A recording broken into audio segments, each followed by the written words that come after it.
The Book of Ruth. It's a brilliant work of theological art, and it invites us to reflect on the question of how God is involved in the day-to-day joys and hardships of our lives. There are three main characters in the book: Naomi, the widow, Ruth, the Moabite, and Boaz, the Israelite farmer. And their story is told in 4 chapters that are beautifully designed. Let's just dive in and see how this all unfolds. Chapter 1 opens with this line, "In the days when the judges ruled," and it reminds us of the very dark and difficult days from the book of Judges. And here we meet an Israelite family in Bethlehem, struggling to survive through a famine. And so in search of food, they move on to the land of Moab, Israel's ancient enemy.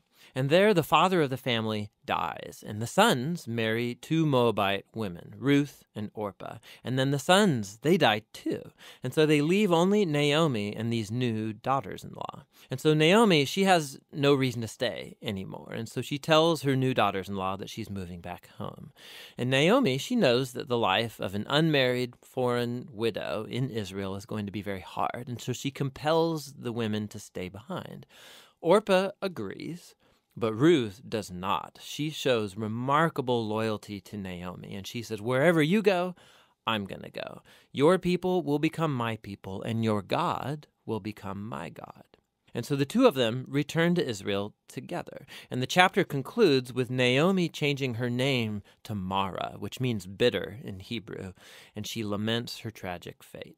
Chapter 2 begins with Naomi and Ruth discussing where they're going to find food. And it just so happens to be the beginning of the barley harvest. And so Ruth goes out to look for food, and it just so happens that she ends up picking grain in the field of a man named Boaz, who just so happens to be Naomi's relative. We're told that Boaz is a man of noble character, and he notices Ruth. And so after finding out more about her story, he shows remarkable generosity to her. He makes these special provisions so that the immigrant Ruth can gather grain in his field.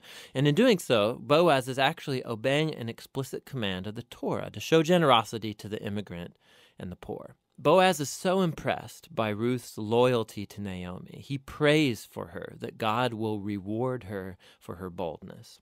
So Ruth comes home that day, and Naomi finds out that she met Boaz, and she is thrilled. She says Boaz is their family redeemer. Now, this family redeemer thing, this was a cultural practice in Israel where if a man in the family died and he left behind a wife or children or land, it was the family redeemer's responsibility to marry that widow, to take up the land and protect that family. So Naomi, she begins to hope that perhaps there might still be a future for her family.